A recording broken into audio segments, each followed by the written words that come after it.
Hi, I'm Lynn with the St. Joseph County Public Library.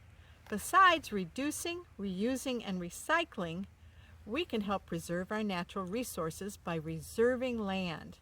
That's keeping it separate and not letting anyone do anything that would hurt or harm it. Indiana does this in a big way through its Nature Preserves system.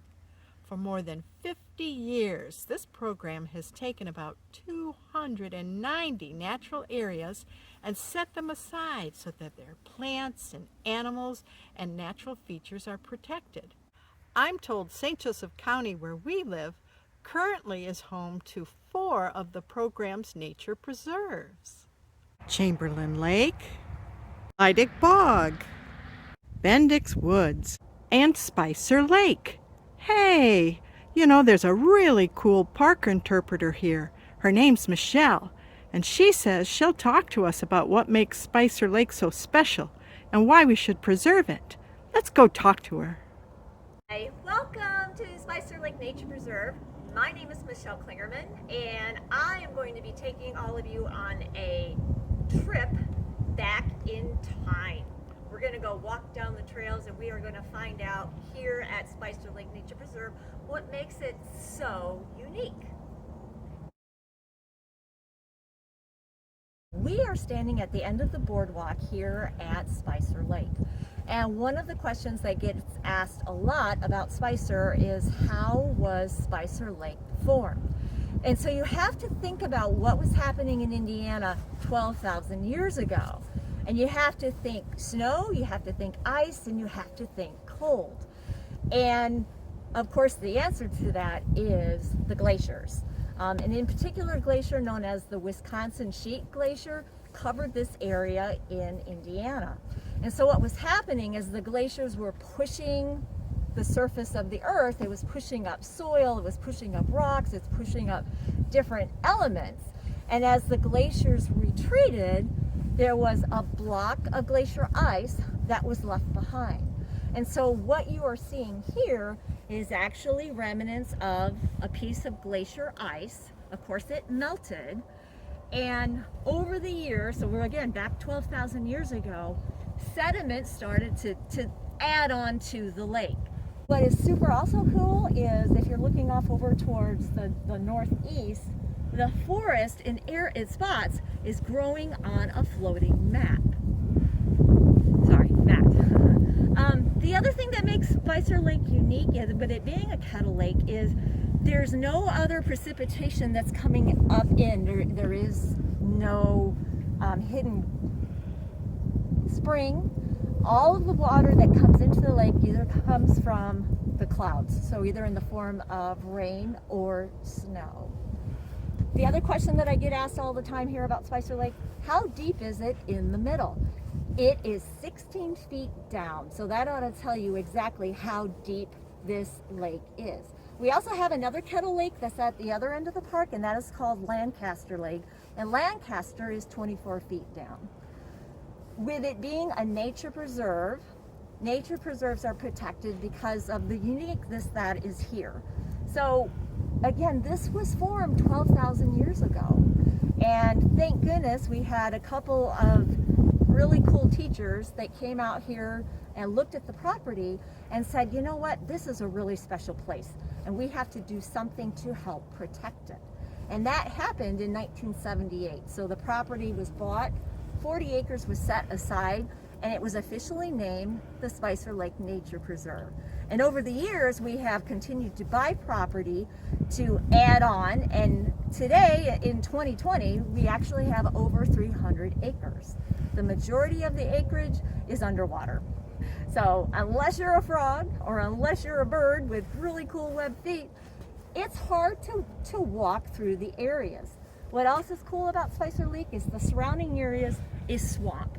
And a swamp is an area where you have trees that their roots can grow in the water. And then you have other types of shrubs that can handle water as well. Here at Spicer Lake, again, we have over 300 acres that is a part of the nature preserve. And this is part of the wetlands. And a lot of times people ask, well, why are wetlands important? Okay, people used to think that wetlands were a bad place, and they thought scary monsters lived in wetlands, and they thought diseases were born in wetlands. Well, now that we understand that actually wetlands do humans a lot of important jobs. So one of the things that they do is wetlands help to filter our drinking water, okay? It helps, the plants help to remove sediments or absorb sediments, absorb chemicals that are in the water. I think really super important is wetlands act as a ginormous sponge. It helps to, so when we have a lot of rain, when you have flooding, if you have a healthy wetland, those plants, that soil is going to help to absorb that water just like a sponge does. The other thing that is super important about wetlands is the amount of animals that are dependent upon wetlands as their home. They provide shelter, they provide food for many, for the insects, for amphibians, for reptiles, and for mammals. And what I have on display here are just a snippet of some of the mammals that do live here and some of the reptiles and that we have here. So this is a muskrat, here is a mink, and then of course this largest of the rodent family is the American beaver.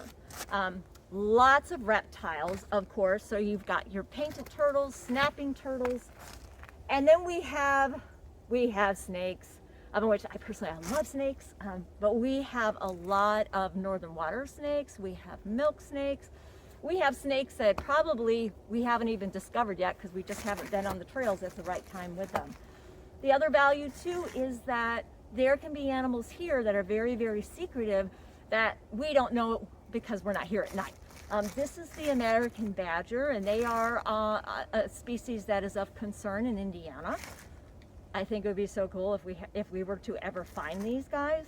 But so when you put it all back together again, this is the value of wetlands. They help to filter, they help to slow down water, and they help to provide homes, shelter, food for a variety of animal species. And that's why wetlands are so important.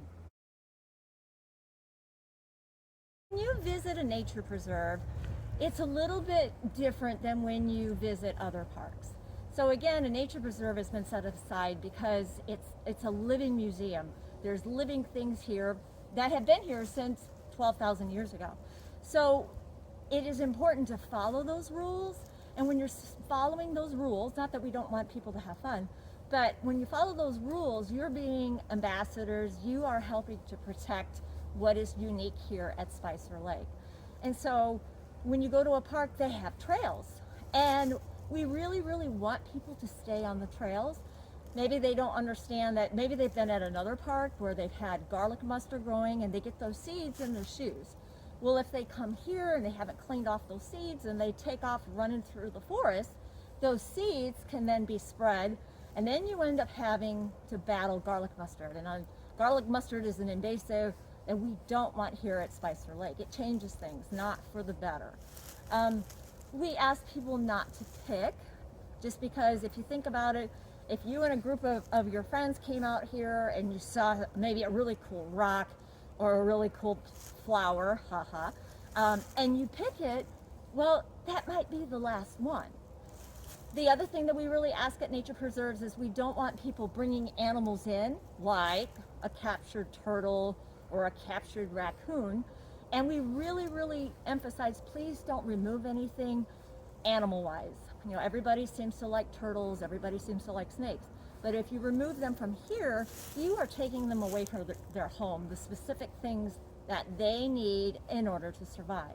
So I always like to say, if you're out in a park somewhere and you see somebody doing something that they shouldn't be doing, maybe ask your mom or dad to say, hey, or you come find someone like me, and we will hopefully be able to help to talk to that person and educate them so they don't do that.